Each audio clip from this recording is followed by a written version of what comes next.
اللہ علیہ وسلم کی تعلیمات میں بھی موجود ہے۔ اصولیات میں کوئی اختلاف نہیں ہوتا، فروعیات میں اختلاف ہوتا ہے، یعنی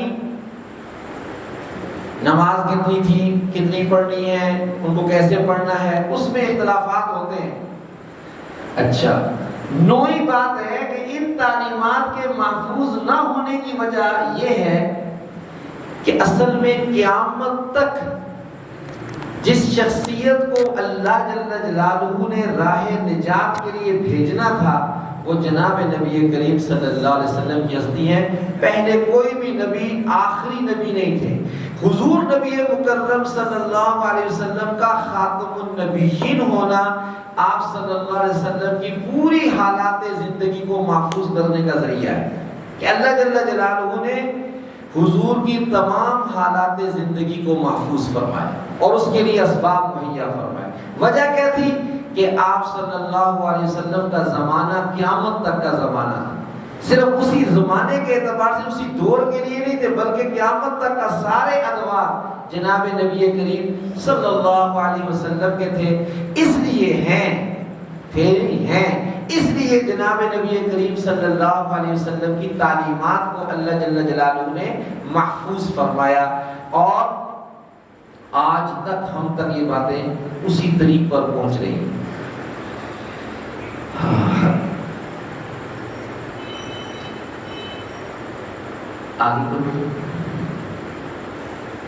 آپ صلی اللہ علیہ وسلم کی سیرت اور زندگی کے محفوظ کرنے کی جو بڑی وجہ ہے وہ آپ کی ختم نبوت ہے، یہ ذکر ہو گیا۔ آپ صلی اللہ علیہ وسلم نے اس کی فضیلت میں یہ بات ارشاد فرمائی کہ ایک شخص نے بہت ہی عمدہ عمارت بنائی، لوگوں کو کہا کہ آؤ اس عمارت کو دیکھو، وہ ساری عمارت تعمیر ہے لیکن اس میں ایک اینٹ کی جگہ خالی ہے۔ مثال کے ذریعے استاد کا کام ہوتا ہے کبھی کبھی صرف ضابطہ بیان کرتا ہے، اور جو بہت اچھا استاد ہوتا ہے نا وہ ضابطے کے ساتھ ساتھ مثال بھی بیان کرتا ہے۔ جناب نبی کریم صلی اللہ علیہ وسلم کی ہستی کیونکہ سب سے بہترین معلم اور مربی ہے، آپ صلی اللہ علیہ وسلم ضابطہ بھی بیان فرماتے ہیں اور ضابطے کے ساتھ ساتھ مثال کے ذریعے سمجھاتے بھی ہیں۔ آپ صلی اللہ علیہ وسلم نے مثال بیان فرمائی۔ آپ نے فرمایا ایک آدمی نے ایک عمارت بنائی، اس عمارت کو بہت عمدہ عالی شان، جیسے آج کل کے اعتبار سے سیلنگ وغیرہ بھی کی، بہت کچھ اچھا کیا، سب کچھ جو اچھا ہو سکتا تھا اس نے اس کو آخری ٹچ بہت اچھا دے کر لوگوں کو دعوت دی کہ آؤ میرے اس مکان کو دیکھو۔ مکان کو لوگوں نے دیکھا لیکن وہ جو ایک اینٹ کی جگہ خالی تھی نا اس کو دیکھ کر کہنے لگے سارا کتنا اچھا بنایا لیکن یہ ایک اینٹ کی جگہ خالی ہے۔ حضور صلی اللہ علیہ وسلم نے فرمایا وہ آخری اینٹ میں ہوں، یعنی قصر نبوت کا جو محل ہے اس محل کے اندر تمام انبیاء علیہ السلام کا وجود اپنی جگہ پر، لیکن میں آخری اینٹ کے طور پر اس قصر نبوت کا آخری اینٹ ہوں، یعنی میں خاتم النبیین ہوں۔ آپ صلی اللہ علیہ وسلم نے اس مثال کے ذریعے سمجھایا۔ اس وجہ سے جناب نبی کریم صلی اللہ علیہ وسلم کی سیرت کو اللہ جل جلالہ عما نوالہ نے محفوظ فرمایا۔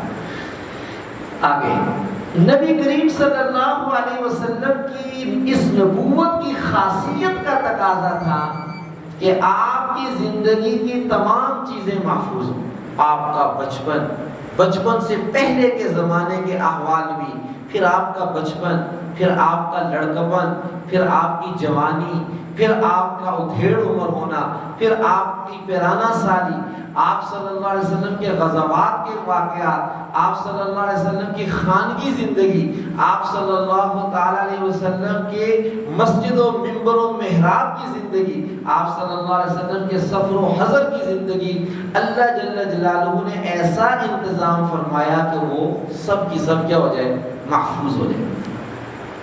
مشرکین مکہ جب صحابہ اکرام کو آپ صلی اللہ علیہ وسلم کی تعلیمات کا مذاکرہ کرتے، دیکھیں یہ بات ہمیشہ یاد رکھنے کے قابل ہے، صرف سن لینا کافی نہیں ہوتا، سننے کے بعد اس کا مذاکرہ، عربی میں اس کو کہتے ہیں اذا تکرر تقرر، جب کوئی چیز تکرار کے ساتھ ذکر کی جاتی ہے نا، بار بار کہی جاتی ہے، آپس میں مل بیٹھ کر اس باتوں کو دہرایا جاتا ہے، آج ایسی باتیں ہوئی تھی۔ سیرت کسے کہتے ہیں؟ سیرت کی اہمیت اور ضرورت کیا تھی؟ حضور صلی اللہ علیہ وسلم کی سیرت، آپ کے حالات زندگی کو کہا جاتا ہے، کیوں محفوظ کیے گئے؟ اس لیے کہ آپ خاتم النبی، یعنی ان چیزوں کا بار بار کا مذاکرہ اس چیز کو ذہن کے اندر بٹھا دیتا ہے۔ یہ عربی کا ایک محاورہ بھی ہے اور ضابطہ بھی ہے۔ قرآن پاک میں بھی اللہ تعالیٰ نے فرمایا وَذَكِّرْ فَإِنَّ الذِّكْرَىٰ تَنفَعُ الْمُؤْمِنِينَ، آپس میں مذاکرہ کیجئے، ایمان والوں کو یہ دین کی باتوں کا مذاکرہ نفع دے گا، فائدہ پہنچائے گا۔ حضرات صحابہ بھی ایسے ہی کرتے، حضور اکرم صلی اللہ علیہ وسلم سے کوئی بات سن لیتے نا تو آپس میں اس کو دہراتے، ایک نے دوسرے کو بتایا، دوسرے سے سنا، ہاں حضور نے کیسے ایسے تو وہ چیز لفظ بلفظ نہیں محفوظ ہوتی نا، لفظ بلفظ کب محفوظ ہوتی ہے؟ ایک سے سنتے ہیں یار کیا کہا تھا، وہ کہتے ہیں ایسے ایسے کہا تھا، کہتے نہیں اس کے ساتھ میں نے بڑے غور سے سنا تھا، یہ لفظ بھی بولا تھا، پھر وہ دونوں کے تکرار اور مذاکرے کے ساتھ وہ چیز پورے طور پر محفوظ ہو جاتی ہے۔ حضرات صحابہ کرام رضوان اللہ علیہ مجمعین حضور صلی اللہ علیہ وسلم کی بیان کی گئی تعلیمات کا جب آپس میں مذاکرہ کرتے تو مشرکین مکہ سن کر کہتے تمہارے نبی تمہیں بیت الخلاء جانے کا طریقہ بھی بتاتے ہیں، تمہارے نبی تمہیں یہ اس نے بطور آر کے کہا، مشرکین نے تو بڑے آر سے کہا نا، یعنی تان کے طور پر آر کے، یعنی اتنی کم بات بھی تم نقل کرتے ہو۔ تو صحابہ فرماتے ہیں ہاں ہمارے نبی صلی اللہ علیہ وسلم ہمیں یہ بھی سکھاتے ہیں کیسے بیٹھنا ہے، قضاء حاجت کے لیے جاتے وقت تمہارا عمل کیسا ہونا چاہیے، تم نے پاؤں کو کون سا رکھنا ہے، پاؤں نکالنا کون سا ہے، بیت الخلاء میں بیٹھتے وقت بالکل قریب ہو کر اپنے صدر کو کھولنا ہے، پھر بیٹھنا کیسے ہے، پھر اس کو کون سے ہاتھ کے ساتھ اپنے قضاء حاجت کے مقام کو صاف کرنا، یہ ساری چیزیں جناب نبی کریم صلی اللہ علیہ وسلم اپنے صحابہ کو سکھاتے تھے۔ اور مشرکین تان کے طور پر، آر کے طور پر کہتے ہیں تمہیں تمہارے نبی بیت الخلاء جانے کا طریقہ بھی سکھاتا ہے۔ اس پر فرمایا ہاں، صحابہ فرماتے بالکل ہمارے نبی ہمیں یہ بھی سکھاتے ہیں۔ یہ حضور کی سیرت تھی نا جو حضور صلی اللہ علیہ وسلم اپنے صحابہ کو سکھا رہے تھے۔ زندگی کا جو حصہ بہت ہی نجی اور پرسنل ہوتا ہے، انسان کی خانگی زندگی، آپ کی انسان کی خانگی گھریلو زندگی ہوتی ہے، یعنی اس کا جو تعلق اپنے ازواج سے ہوتا ہے، صحابہ جیسے باحیا معاشرے میں اس جیسی تفصیلات تک امت کے لیے محفوظ رکھی گئی کہ حضور صلی اللہ علیہ وسلم کی ازواج مطہرات کے ساتھ زندگی کیسے گزرتی تھی، یہاں تک محفوظ کر کے امت تک پہنچائے گی۔ اور یہ کام کنہوں نے کیا؟ حضرات صحابہ کرام رضوان اللہ علیہ مجمعین۔ اور انہوں نے اس کے لیے کتنی مشقتیں اٹھائیں، نہ اپنے راحت رسانی کو دیکھا، اپنی تکلیفوں کو سہ گئے، راحتوں کو چھوڑ دیا۔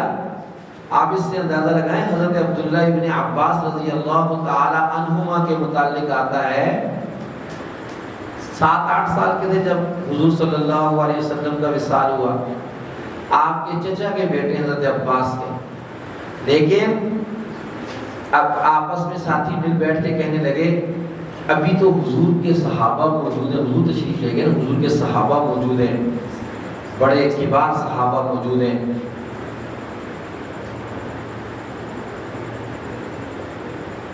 کبار صحابہ موجود ہیں، تو کیوں نہ ایسا کیا جائے کہ ابھی ہم ان سے ملاقات کر کے حضور کی زندگی کو سیکھ لیں۔ تو دوسرے ساتھی نے کہا اچھا ابھی تو بڑے ہیں نا، کیا ضرورت ہے، جیسے ہم بھی کہتے ہیں وہ مولوی ہیں نا بادشاہ صاحب کی لوڑ۔ بھئی یہ سیرت کا سیکھنا صرف علماء کے لیے نہیں ہے، حضور کا کلمہ جس نے پڑھا ہے، حضور اکرم صلی اللہ علیہ وسلم کی سیرت ہر ایک، بلکہ صرف کلمہ پڑھنے والے کے نہیں، ہر انسان کو جس نے انسانیت سیکھنی ہے، حضور کی سیرت کا سیکھنا اس کے لیے ازحد ضروری ہے۔ انسان بحیثیت انسان، اس کے لیے نفع مند جو چیز ہے، اس کے لیے اگر کوئی نمونہ ہے تو وہ جناب نبی کریم صلی اللہ علیہ وسلم کے تو انہوں نے کہا بھی بڑے ہیں، لیکن حضرت عبداللہ ابن عباس نے اس بات میں بڑے مضبوط ہوئے، پکے ہو کر جانے لگے، کبھی ایک صحابی کے پاس کبھی دوسرے، لیکن ادب بہت کرتے تھے، انتظار کرتے جب وہ خود باہر تشریف لے آتے تو تب ان سے سیکھتے۔ کچھ عرصہ ہی گزرا، سیدنا صدیق اکبر رضی اللہ تعالیٰ عنہ کی 2.5 سالہ خلافت کے بعد فاروق اعظم رضی اللہ تعالیٰ عنہ کا زمانہ آیا۔ آپ کے زمانہ خلافت میں حضرت فاروق اعظم رضی اللہ تعالیٰ عنہ کے انتہائی مقربین لوگوں میں شامل تھے حضرت عبداللہ ابن عباس رضی اللہ تعالیٰ عنہ، اور کس وجہ سے؟ حضور نبی مکرم صلی اللہ علیہ وسلم کی سیرت کو بہت زیادہ جاننے والے تھے۔ تو آپ صلی اللہ علیہ وسلم کو اللہ کریم نے زندگی کے مختلف ادوار سے گزارا، جن میں زندگی کے ہر قسم کے حالات سے متعلق رہنمائی۔ آپ صلی اللہ علیہ وسلم ایک وقت وہ بھی تھا آپ پر جب آپ کے ساتھ کوئی نہیں تھا، پھر ایک وقت وہ بھی آیا جب آپ صلی اللہ علیہ وسلم کے ساتھ وہ لائٹ بند کرو،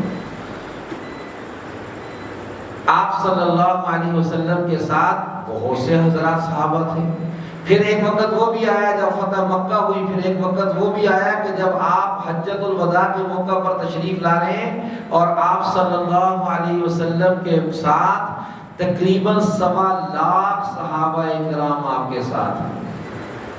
اتنی بڑی جماعت آپ نے تیار کر، ہر غزوے کے حالات دوسری غزوات، آپ صلی اللہ علیہ وسلم پر مختلف غزوات آپ کے گزرے زندگی کے اندر، ہر غزوے کے حالات دوسرے غزوات سے مختلف تھے۔ یہ سارے کے سارے احوال یہ حضور اکرم صلی اللہ علیہ وسلم کی سیرت ہے، اور آپ صلی اللہ علیہ وسلم کے گھر میں فاقوں کا دور، اور وہ وقت بھی ملے گا جب آپ کے گھر میں غنیمت کی بہتات ہوگی۔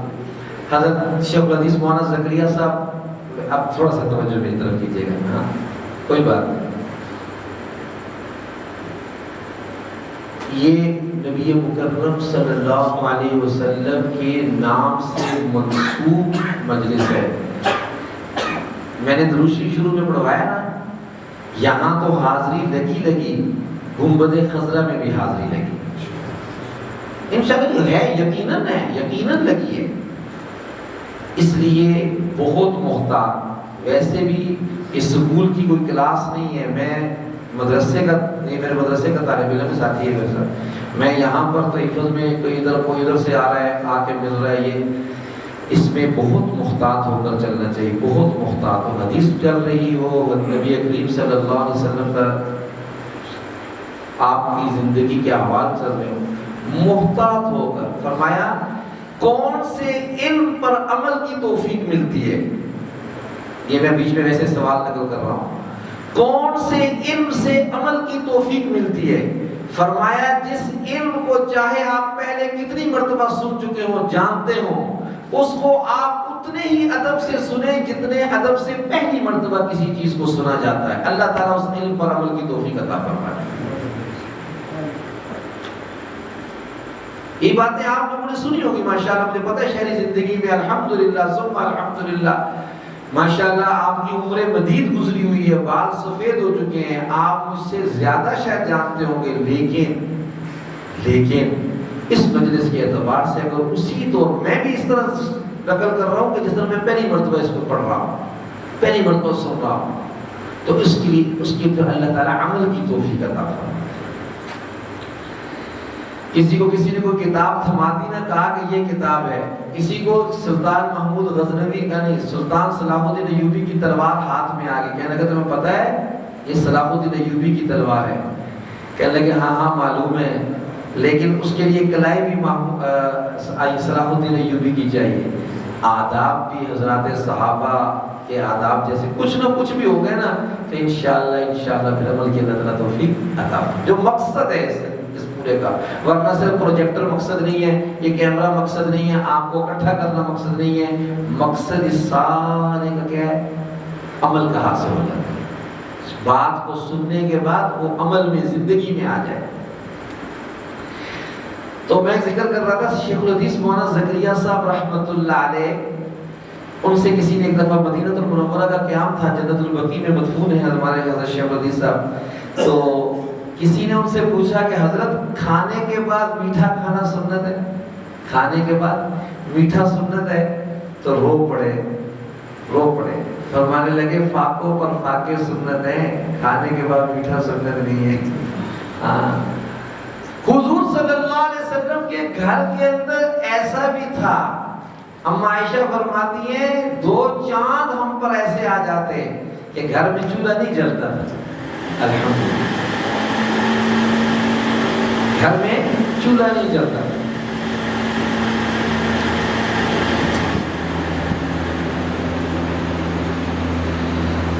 پھر ایک وقت وہ بھی آیا کہ گھر کے اندر مال غنیمت کی بہتات تھی، تو یہ سارے زندگی کے احوال ہیں، ادوار ہیں۔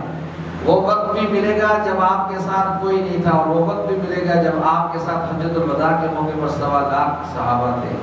اسی طرح آپ نے فتح بھی دیکھی آپ صلی اللہ علیہ وسلم نے، اور ظاہری شکست بھی دیکھی۔ آپ نے اقدامی جہاد بھی کیا، آپ نے دفاعی جہاد بھی کیا، بادشاہوں کے ساتھ آپ نے مراسم اور تعلقات بھی قائم کیے، ان کو حدود اور ان کی طرف سے ہدایہ، پوری سفارتکاری کا ایک مربوط نظام آپ صلی اللہ علیہ وسلم کی زندگی سے دیکھا جا سکتا ہے۔ معاشرے میں جو نچلے طبقہ سمجھا جاتا ہے، بہت گرا ہوا طبقہ جسے سمجھا جاتا ہے، ان کے ساتھ آپ صلی اللہ علیہ وسلم نے کیسا معاملہ کیا، یہ بھی حضور صلی اللہ علیہ وسلم کی زندگی میں ملے گا۔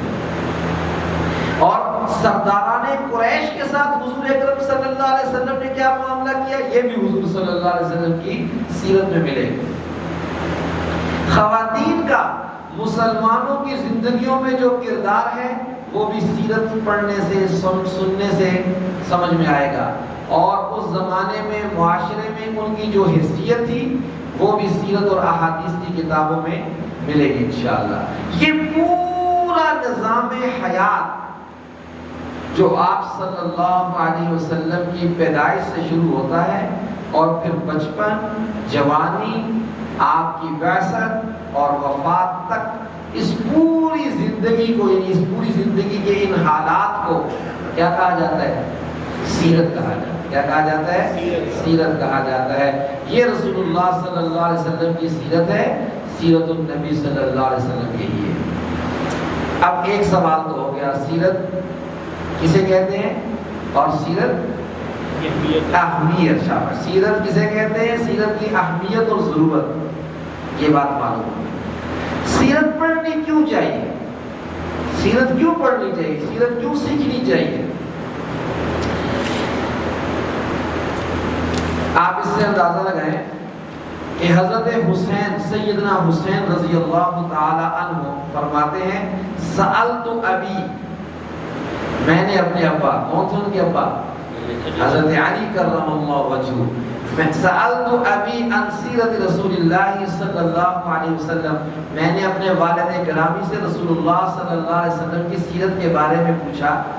حضرت خارجہ رضی اللہ تعالیٰ کہتے ہیں، ایک جماعت زید بن ثابت رضی اللہ تعالیٰ عنہ کے پاس حاضر ہوئی اور عرض کیا، حضور کے حالات ہمیں سنائیں، حضور کے حالات ہمیں سنائیں۔ حضرت عاصم بن قتادہ مشہور تابعی ہیں، دمشق میں بیٹھ کر، مسجد میں بیٹھ کر سیرت کی تعلیم دیا کرتے تھے اپنے شاگردوں کو، حضور صلی اللہ علیہ وسلم کی سیرت کی تعلیم دیا کرتے تھے اپنے شاگردوں کو۔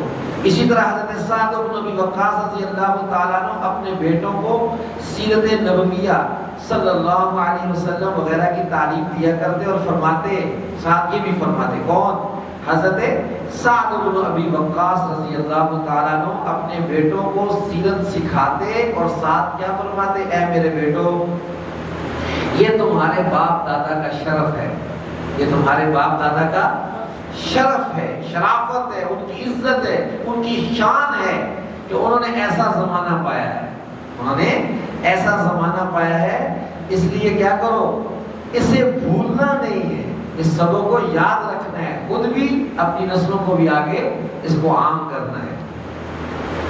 سیرت اس لیے پڑھنی ضروری ہے کہ سیرت تاریخ اسلام ہے۔ ہر آدمی چاہتا ہے قومیں وہی عروج پاتی ہے جو اپنی تاریخ کو جانتی ہے۔ وہ کیا گردو تھا کہ جس کا ہے تو ٹوٹا ہوا تارا، کسی کو پتہ ہی نہیں کہ میں کیا تھا. تو وہ کیا ایک عقاب کا بچہ تھا، وہ اپنے گھونسلے سے گرا تو کسی اماں نے اس کے اوپر ترس کھائے، نیچے پڑا ہوا تھا، اس کی مرغی نے بچے دیے تھے، اس نے اپنے بچوں مرغی کے بچوں کے ساتھ اس کو ساتھ رکھ دیا. اب وہ مرغی کے بچوں چوزوں کی طرح ہی چلتا بھی تھا اور کھاتا بھی انہیں کی طرح وہ چیزیں تھا جو وہ دانے ڈھونڈ کے اٹھاتے تھے. ایک سمجھدار آدمی کا قریب سے گزر ہوا، سیانا آدمی تھا، اس نے کہا اماں یہ تو نے کیا کیا؟ جو پتر مر رہا تھا میں نے تو اس کے اوپر ترس کھایا، میرے پاس جو کچھ تھا میں نے اس کے سامنے پیش کر دیا، جہاں میری مرغی کے چوزے چنتے ہیں وہاں پر وہ بھی چن لیتا. کہنے لگے نہیں اماں تو نے اس کے ساتھ بڑا ظلم کیا. کہنے لگے بیٹا میں نے اس کے ساتھ کیا ظلم کیا، پل رہا ہے بڑا ہو رہا ہے. اس نے کہا ظلم یہ کیا ہے کہ یہ مرغی کا بچہ نہیں ہے، یہ تو عقاب ہے، یہ شاہین ہے، شاہین. یہ تو اپنے پر کھولنے کا فضا میں جائے گا تو پتہ چلے گا کہ واقعہ تو کوئی شاہین اڑ رہا ہے. لیکن اس کو اس لیے پتہ نہیں چلا کیونکہ اس کو پتہ ہی نہیں تھا کہ میں کون ہوں، کیسا تھا. تو وہ کیا گردو تھا جس کا ہے تو ٹوٹا ہوا تارا. آج دوسری تہذیبوں کی طرف کیوں رخ ہوتا ہے؟ اس لیے کہ اپنی تہذیب کا خود پتہ نہیں ہوتا کہ ہم کون تھے، ہم کون ہیں اور ہمیں کیسا ہونا چاہیے. تو اس لیے آپ صلی اللہ علیہ وسلم کی سیرت کیا ہے؟ تاریخ اسلام ہے، اور ہر قوم اپنی تاریخ کو جاننا چاہتی ہے. تو اگر کوئی تاریخ کا طالب علم ہے اور تاریخ جاننا چاہتا ہے تو اس کے لیے ضروری ہے کہ وہ جناب نبی کریم صلی اللہ علیہ وسلم کی سیرت کو پڑھے. دوسرا بھائی ہر مسلمان، یہ بھی میری بات یاد رکھے، یہ مولوی کا کام نہیں ہے کہ کسی کو مسلمان بنائے. ہر مسلمان داعی ہے، ہر مسلمان داعی ہے، یعنی وہ دین کی دعوت دینے والا ہے. اس کی زندگی کا شب و روز وہ حضور صلی اللہ علیہ وسلم کی زندگی کے پرچار کے لیے ہے. یہ صرف مولوی کا کام نہیں ہے. تو داعی کو دعوت کے مراحل کا علم بغیر سیرت کے نہیں ہو سکتا. ہمارے استاد جی فرمایا کرتے ہیں، اس کو میں اپنے انداز میں کہتا ہوں. ہمارے استاد جی مولانا حسن صاحب دامت برکاتہ اللہ علیہ، اللہ تعالیٰ ان کا سایہ تاج سلامت با کرامت فرمائے، وہ فرمایا کرتے ہیں ہمارے بڑھاپے کو دیکھ کر نوجوان فاضل گمراہ ہو جاتے ہیں. کیا؟ ہمارے بڑھاپے اور پیرانہ سالی کو دیکھ کر نا نوجوان فضلا کیا ہو جاتے ہیں؟ گمراہ ہو جاتے ہیں. وہ سمجھتے ہیں کہ جیسے ہی میں فاضل ہو کر جاؤں گا میرے آگے پیچھے بھی اتنے لوگ ہوں گے، میرے بھی لاٹھی رکھنے کے لیے الگ گاڑی ہوگی، میرے بیٹھنے کے لیے الگ ہوگا، میرے تھوک دان کے لیے الگ ہوگا. فرمایا کہ ان کو یہ نہیں پتا کہ ان کی جوانی کتنی مشقتوں میں گزری ہے، انہوں نے کتنی تکلیفوں اور پیرانہ سالی کے اندر کتنی تکلیفوں اور آزمائشوں میں دین اسلام کے ساتھ اپنے آپ کو جوڑے رکھا. پھر اللہ تعالیٰ نے فتوحات عطا فرمائی اور ان کے اوپر اللہ تعالیٰ نے اپنا خاص کر، وہ بھی کرم تھا لیکن پھر اس طرح کا کرم فرمایا. تو داعی کو دعوت کے مراحل کا علم بغیر سیرت کے نہیں ہو سکتا. داعی سے مراد کیا ہے؟ دین کی دعوت دینے والا. اس کو میں نے آج لوگوں کو، میں نے آج اللہ کا تعارف بندوں کو کروایا تو آگے سے چل 600 چوہے کھا کے بلی آ جا گئی، تو کون ہونا بادشاہ اساں سمجھانے باتیں سنی، دل برداشتہ ہو گئے. پھر سوچے حضور صلی اللہ علیہ وسلم وجہ تخلیق کائنات صلی اللہ علیہ وسلم مکے میں دعوت لے کر چلتے تھے اور مکے والوں کو کیا کہتے تھے؟ یہ جادوگر ہے، یہ دیوانہ ہے، یہ شاعر ہے. اور آپ صلی اللہ علیہ وسلم پر آوازیں کستے تھے. تو دل کو کیا ہوتی ہے؟ وہ تو وجہ تخلیق کائنات ہے، ان کے ساتھ جب یہ ہوا تو میں گناہگار کی حیثیت رکھتا ہوں. تو پھر دل کو تسلی ہوتی ہے، نئے عزم کے ساتھ پھر دوبارہ بندہ دین کی دعوت کے لیے جڑ جاتا ہے. اور بھائی سیرت کیوں پڑھنی چاہیے؟ اس سے رسول اللہ صلی اللہ علیہ وسلم کی محبت پیدا ہوتی ہے. مصر کے اندر نا ایک استاد تھے،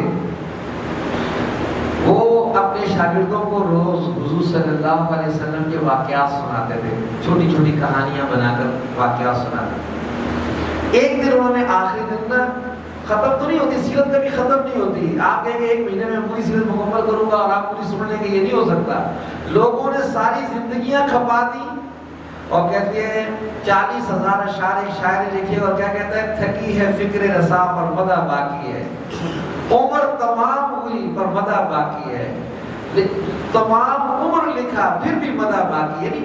حضور سرور کونین صلی اللہ علیہ وسلم کی سیرت کے اتنے گوشے ہیں کہ ہماری زندگیاں کب جائیں گی, نہ ہم کما حق کو اس کو سیکھ سکیں گے اور نہ کما حق کو چل سکیں. لیکن اس راستے میں ایک دو قدم بھی اٹھ جائے نا تو یہ اللہ تعالیٰ کو بڑے پیارے بڑے پیارے. تو وہ استاد نے جتنا عرصہ اس نے ان کو سکھانا تھا اس ترتیب پر سکھایا. تو آخری دن کہنے لگا کہ وہ جو یہ جن کے میں تمہیں روز قصص سناتا تھا واقعات سناتا تھا, پھر اللہ نے ان کو اپنے پاس بلا دیا. تو وہ بچے سن کر نا ان پر اتنا شاک گزرا کہ ایک بچہ بے ساختہ رو پڑا. استاد کہتے ہیں تم کیوں روتے ہو؟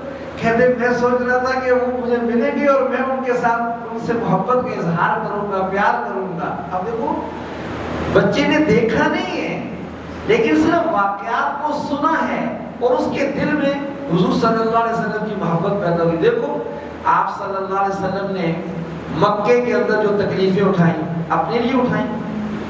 بولیے. زمین جائیداد کا کوئی مسئلہ تھا؟ آپ صلی اللہ علیہ وسلم نے طائف میں پتھر کھائے. یہ 3 میلہ چوک ہے نا ہمارا, 3 میلہ چوک سے جب میں گزرتا ہوں, سچی بات ہے میں دل سے کہتا ہوں, جب 3 میلہ چوک کراس کرتا ہوں نا تو مجھے پتہ کیا یاد آتا ہے, اتنی مسافت تھی 3 میلہ چوک سے لے کر شہر تک کہ طائف کے لوگوں نے اتنی دیر تک حضور صلی اللہ علیہ وسلم کو, طائف کے اوباشوں نے حضور کو مارا. آپ صلی اللہ علیہ وسلم کے قدمین مبارکین لال ہو گئے, سرخ ہو گئے, خون کے ساتھ خون آلود ہو گئے. دشمن کو دیکھ کر آپ پر ترس آیا.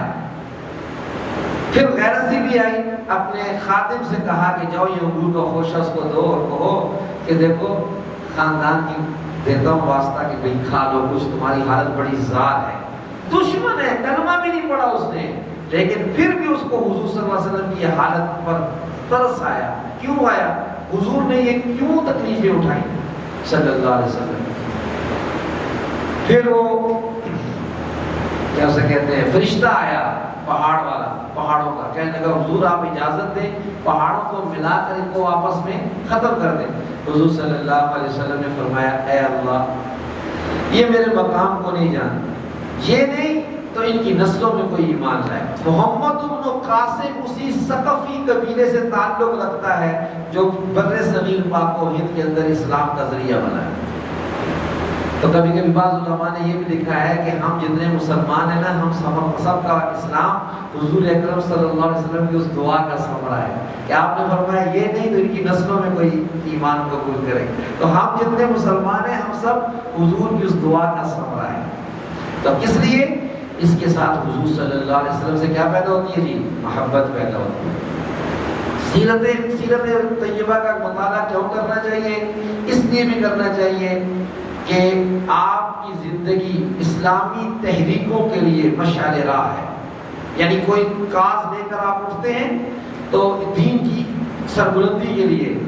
تو کبھی انسان, اور ایک عالم دین کے بڑے عمدہ الفاظ ہیں, فرمایا کسی وقت میں نتیجے کا, کسی وقت میں حالات کا ناموافق ہونا اس بات کی علامت نہیں کہ ہم شکست کھا گئے, بلکہ کچھ دیر کے لیے عارضی طور پر حالات ناموافق ہوئے, لیکن اپنے آپ کو تسلیم کر لینا کہ میں شکست کھا گیا ہوں پہ سمجھتے ہیں اور کاز پر آپ چلتے رہتے ہیں. کبھی سست چلتے ہیں, کبھی تیزی کے ساتھ چلتے ہیں, کبھی ایک قدم اٹھاتے ہیں, کبھی وہ قدم پیچھے آ کر پھر 2 قدم اٹھاتے ہیں. تو یہ قدم جناب نبی کریم صلی اللہ علیہ وسلم کی سیرت کو پڑھنے سے انسان کو معلوم ہوتا ہے کہ واقعتاً ایسی تکنیک, ایسی تحریکوں کے اندر ایسی ترتیبیں بنائی جاتی ہیں, اور جناب نبی کریم صلی اللہ علیہ وسلم کی زندگی اس کے لیے بطور نمونہ ہے. اسلام کے انقلاب کا مطالعہ ہوتا ہے, اسلام نے دنیا کو کیا دیا, یہ سب چیزیں حضور صلی اللہ علیہ وسلم کی سیرت کو پڑھنے سے ملتی ہیں. تو سیرت کیوں پڑھنی چاہیے؟ حضور کی محبت پیدا ہوتی ہے. اسلام نے دنیا کو کیا دیا؟ میں آگے آئے گی باتیں. پہلے مذاہب ان کے اندر کیا چیزیں تھیں، پھر دین اسلام نے آ کر ان کو کتنے عالی اور صاف سے مزین کیا، وہ سب چیزیں آگے آئیں گی. سیرت کا فائدہ کیا ہے؟ تیسری بات، بس آج اسی میں اکتفا کر لیجیے. دو باتیں. سیرت کا فائدہ کیا ہے؟ اچھا میں اگر آپ سے پوچھوں، ابھی تک ہم نے کتنی باتیں پڑھی ہیں؟ دو باتیں. ایک سیرت کسے کہتے ہیں، سیرت کی اہمیت اور ضرورت پڑھ لی، اور دوسری بات کیا پڑھی، سیرت کیوں پڑھنی چاہیے. سیرت کتنے سوال ہوئے ابھی تک؟ دو. کون کون سے؟ سیرت کسے کہتے ہیں؟ آسان سا جواب دیں. سیرت کسے کہتے ہیں؟ حالات زندگی کو سیرت کہتے ہیں. آپ صلی اللہ علیہ وسلم کی حالات زندگی کو کیا کہتے ہیں؟ سیرت.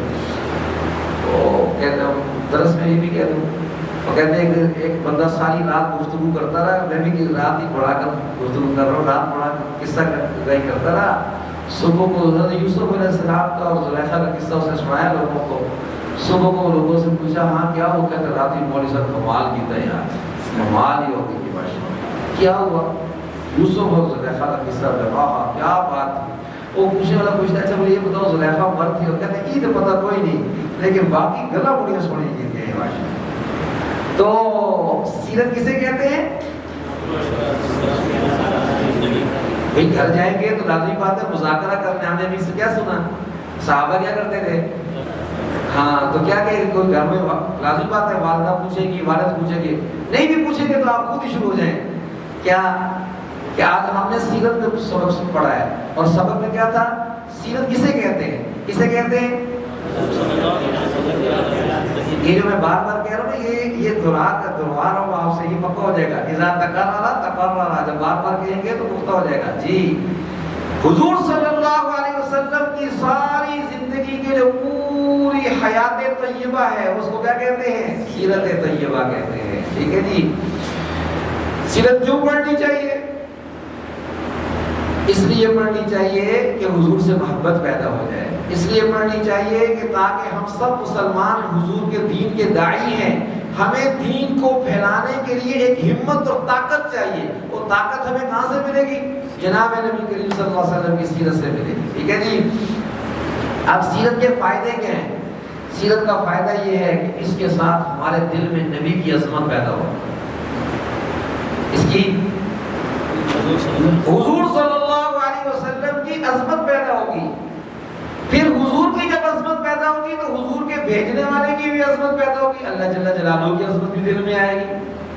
پھر حضور نے جو جماعت تیار کی اس کی عظمت بھی دل میں آئے گی کہ حضرات صحابہ کرام رضوان اللہ علیہ مجمعین جن کی بدولت آج ہم تک یہ سیرت پہنچی ہے. اور اس کے ساتھ ساتھ نبی کریم صلی اللہ علیہ وسلم کی طرز زندگانی معلوم ہوگی. کیا معلوم ہوگی؟ بس اسی پر اکتفا ہے. اللہ جل جلالہ و من والہ عمل پیرا ہونے کی توفیق عطا فرمائے. چوتھا سوال ایک رہتا ہے حضور کے مختلف کردار، وہ کل کی مجلس میں بھی آئیں گے انشاءاللہ. کل آج تعارفی گفتگو ہوئی ہے انشاءاللہ. آج شاید 5-10 منٹ اوپر بھی ہو گئے ہوں، لیکن کل انشاءاللہ ایسا نہیں ہوگا، پورے وقت کے بعد مکمل ہو جائے گی. اللهم لك الحمد والمنة صلى على محمد وفعل بنا كما انك اهل التقوى. اللهم اعنا على ذکرک و شکرک و حسن عبادتک. مالک ہم سب کی یہ حاضری اپنی بارگاہ میں قبول فرما، توشہ آخرت توشہ نجات بنا، رحمتوں و برکتوں کا نزول فرما، دارین کی سعادت مندیاں بہت زیادہ نصیب فرما. اپنے دروازہ رحمت کا محتاج بنا، در بدر کی احتیاجی سے محفوظ فرما. حضور کی سیرت کو سننے کی، سمجھنے کی، عمل پیرا ہونے کی توفیق عطا فرما. آپ صلی اللہ علیہ وسلم کی سچی محبت، آپ کی عقیدت، آپ کی اتباع کی توفیق عطا فرما. آمین آمین آمین یا سیدنا المرسلین برحمتک یا ارحم الراحمین. آذان ابھی تھوڑی دیر تک ہو جائے گی، نماز کا وقت. جو مستقل پڑھنا چاہتے ہیں، مستقل، ابھی تک میں نے کچھ کے نام تو لکھ لیے ہیں، لیکن جو مستقل اس کے شرکاء ہیں وہ ذرا اپنے نام برائے مہربانی لکھوا جائیں.